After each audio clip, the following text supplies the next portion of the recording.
ప్రభునందు ప్రియమైన దేవుని బిడ్డలారా, ప్రభు అయిన యేసు నామమున మీకు శుభములు. జీవముగల దేవుని కృపావర్షం మీపై సమృద్ధిగా కురియునుగాక.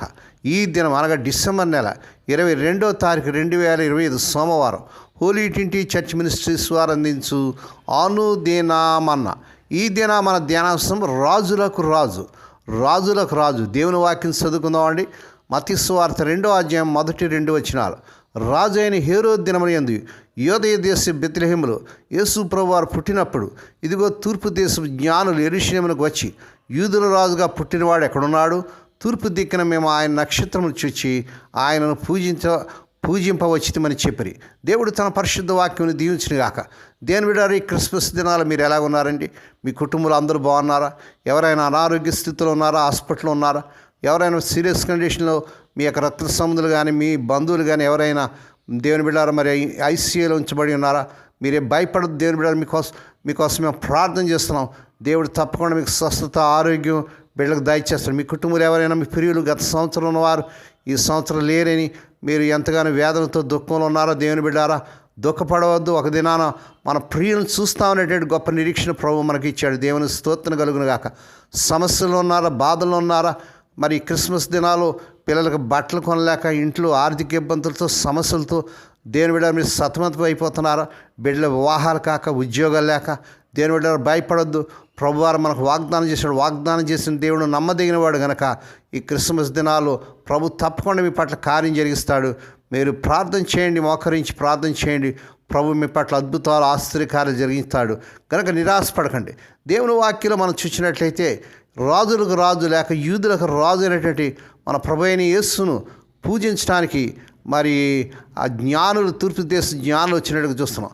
వారు జ్ఞానులైనప్పటికీ, నక్షత్రం చేత నడిపించబడినప్పటికీ క్రీస్తు ప్రభు వారి యొక్క జన్మస్థానం తెలుసుకోలేకపోయారు.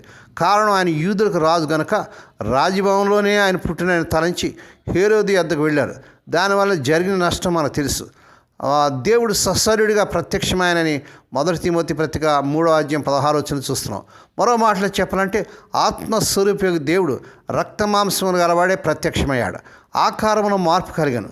దాన్ని విశుద్ధపరచుటకు దిగువ మరి మనం చూసినట్లయితే మనం దిగువ ఈ ఉదాహరణ నేను చెప్తున్నాను చూడండి. మారువేషంలో ప్రజల మధ్యకి వెళ్ళి వారి నిజస్థితిని కనుగొనవాలని ఆశ రాజు హృదయంలో పుట్టాను. అందువల్ల అతడు రైతు వలె దుస్తులు ధరించుకొని ఆయా ప్రాంతాలకు దర్శించాడు. రాత్రి వేళ బస చేయ నిమిత్తం ఒక సత్రమునికి వెళ్ళాను.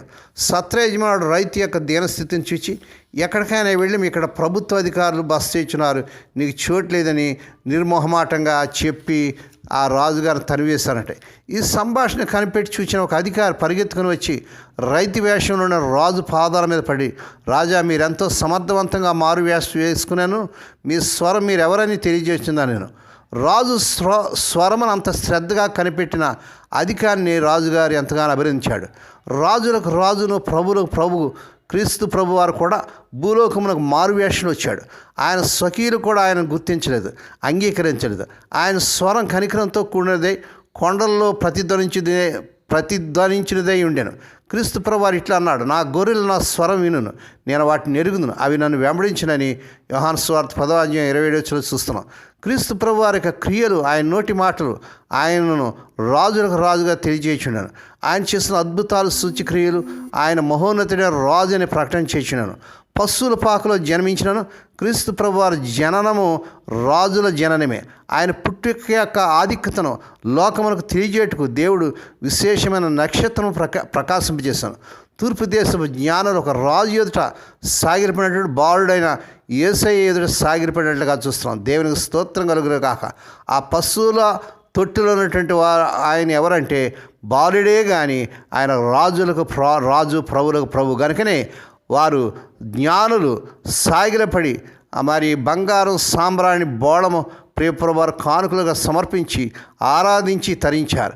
దేవుని బిడ్డ, ఈ క్రిస్మస్ దినాలైనా నీ హృదయాన్ని ప్రభుకి ఇస్తావా? నీ హృదయం అనే పెట్టెని విప్పి ఆయన నీ హృదయాలకు ఆహ్వానిస్తావా? తన జన్మము రాజు జన్మం అని క్రీస్తు ప్రభు వారు ఎరిగి ఉండాను. తన పుట్టి యొక్క ఉద్దేశం ఆయనకు తెలుసు. ఎందుకు పుట్టింది అని స్పష్టంగా తెలియజేసిన రాజు క్రీస్తు ప్రభువారు మాత్రమే. పిలాతు ముందు ఆయన చక్కగా విశదపరిచాను. నీవన్నట్టు నేను రాజుని, సత్యముని గురించి సాక్ష్యమిచ్చడం నేను వచ్చి తిని ఇందు నిమిత్తమే ఈ లోకానికి వచ్చానని యోహాను సువార్త 18వ అధ్యాయం 37-38 వచనాలు చూస్తున్నాం. ఈ రాజు ఎదుట మనం సాగిలపడదాం గాక. ఆయన జన్మించినప్పుడు దేవదూతలు దేవుని కొనియాడిరి, కపటం లేని కాపురులు ఆయన ఆరాధించిరి, తూర్పు దేశ జ్ఞానులు కానుకలు సమర్పించిరి. మీరును ప్రియ రక్షకుని భయభక్తులతో ఆరాధిస్తారా? నేడే మీ హృదయాన్ని ప్రబోధిస్తారా? అది ఎఫ్రాతులో ఉన్నదని మేము వింటిమి, యాయేరు పొలములో అది దొరికాను. ఆయన నివాసస్థలం పోదము రండి, ఆయన పాదపేట మీద సాగిల పోదము రండి అని కీర్తన గ్రంథం 132 కీర్తన 6-7 వచనాలు చూస్తున్నాం. దేవుడు ఈ కొద్ది మాటలు దీవించి మీ హృదయాల్లో భద్రపరచునుగాక. దేవుడి మాటలు దీవించునుగాక. ప్రార్థన చేసుకుందాం. పరిశుద్ధమైన తండ్రి, ఈ క్రిస్మస్ దినాలు మా ప్రియులు ఈ వర్తమానం వింటూ మరి ఎంతమంది అయితే నాయన ఈ యొక్క వర్తమానం షేర్ చేస్తూ, లైక్ చేస్తూ, సబ్స్క్రైబ్ చేస్తున్నారు వారందరూ బహుగా దీవించండి. ఎవరైతే క్రిస్మస్ దినాల్లో నాయన ఆర్థిక ఇబ్బందుల్లో, అప్పుల సమస్యలు, కష్టాల్లో, వేదనలు, తమ ప్రియులు నిద్రించి మాణించి దుఃఖంలో వేదన ఉన్నారు. మరి వారి ప్రియులు ఎవరు నాయన మా తండ్రి హాస్పిటల్ ఐసీలు సీరియస్ కండిషన్లో ఉంచబడి ఉన్నారు. ఇప్పుడే కలవరి శిలువ రక్త ప్రభావాన్ని శిరస్సు మొదలు పాదం ప్రారంభించేస్తున్నామని ఆయన స్వస్థత, ఆరోగ్యం, విడుదల యేసు నామములో ప్రకటిస్తున్నాం తండ్రి. ఏ కుటుంబాలు అయితే తమ ప్రియులు నిద్రించి మాణించి దుఃఖంలో ఉన్నారు అటు వారికి కావాల్సిన ఆదరణ దయచేయండి. స్వదేశ విదేశాలు ఉద్యోగులు ఎక్కితే పడుతున్న ఎవరి బిడ్డలకు వారు అర్హత మించిన ఉద్యోగులు వచ్చిన గాక. వారి ఈ సంవత్సరం వివాహం కాక మరి నాయన ఎంటపడినట్టు బిడ్డలకు వారి నాయన వారి చక్కని సంబంధాలు కుదిరి వారి వివాహాలు ఘనంగా జరుగును గాక. హోలీ ట్వంటీ చర్చ్ మినిస్ట్రీస్ ద్వారా, ఆయా మినిస్ట్రీస్ ద్వారా జరుగుతున్న పరిచయం దీవించిన ఈ క్రిస్మస్ దినాలు నీ దినదాసులు చేసిన పరిచయం ఈ చలి దినాల్లో ఆయా రాష్ట్రాల్లో, ఆయా ప్రాంతాల్లో హోలీ ట్వంటీ చర్చ్ మినిస్ట్రీస్ ద్వారా, ఆయా మినిస్ట్రీస్ ద్వారా జరుగుతున్న పరిచయం దీవించి ఈ దీనదాసుల యొక్క ప్రతి అవసరం తీర్చండి. ఈ దినమంతట్లో నీ బిడ్డల చుట్టూ మీరు రక్తకం చేసి ప్రతి విధంగా కీడు నుంచి, దృష్టి నుంచి, ప్రమాదాలు తప్పించి క్షేమకరమైన ప్రాణాలు దయచేయమని సమస్త మహిమా ఘనత మీకు హెచ్చరించుకుంటూ స్తుతిస్తూ కొనియాడుతూ యేసే పరిశుద్ధ నామన స్తుతించి గణపరిచి వేడుకొని ప్రార్థిస్తున్నాం తండ్రి. ఆమేన్. మన ప్రభువైన యేసుక్రీస్తు వారి కృప, తండ్రి అయిన దేవుని ప్రేమ, పరిశుద్ధాత్మదేవునికి అన్యోన్య సహవాసము సదాకాలం మీకు తోడేండి నడిపించి బలపరచునుగాక. ఆమేన్.